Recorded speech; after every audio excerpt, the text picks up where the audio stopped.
Plaisir de vous retrouver pour cette session d'information. Bonjour mesdames, bonjour messieurs.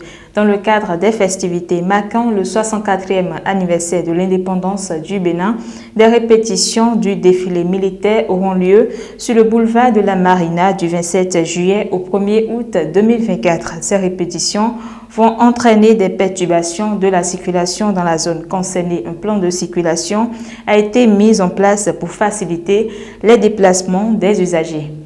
Toujours à l'occasion du 64e anniversaire de l'indépendance, des troupes étrangères du Nigeria et de la Belgique vont défiler aux côtés des forces de défense et de sécurité béninoises à Cotonou. Ce défilé promet, selon le colonel Ebenezer Onfoga, d'être spectaculaire grâce à l'augmentation du nombre de personnel dans les pelotons, passant de 63 à 123 membres. Les populations auront l'occasion de découvrir les nouveaux équipements acquis par le Bénin dans le cadre de la lutte contre le terrorisme aux frontières.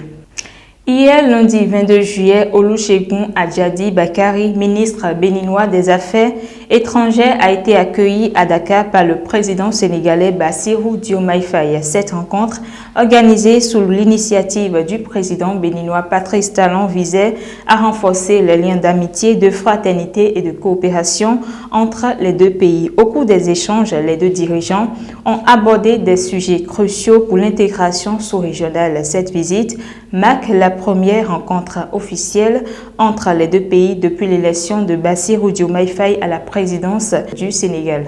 Le président des États-Unis, Joe Biden, a annoncé sa démission pour la participation à la présidentielle de novembre 2024 aux USA. Le président démocrate de 81 ans a donc cédé sous la pression de son camp et inquiet de ses chances de victoire à l'ex-président Donald Trump. Le Parti démocrate va ainsi entreprendre un processus transparent pour sélectionner un autre candidat outre Joe Biden. En sport, pour finir, stage de préparation et de perfectionnement lancé officiellement par la sélection béninoise de basketball hier 22 juillet à Cotonou. Ceci a réuni 24 joueurs composés de joueurs locaux et de ceux de la diaspora. Objectif, former des joueurs de haut niveau et renforcer l'équipe pour les compétitions futures. La journée d'hier a été marquée par une première séance d'entraînement. À l'issue de cette séance, plusieurs joueurs ont partagé leur impression. Cette information est à retrouver en intégralité sur nos plateformes digitales. C'est tout pour ce Flash Info. On se donne rendez-vous demain pour un nouveau point sur l'actualité. Merci.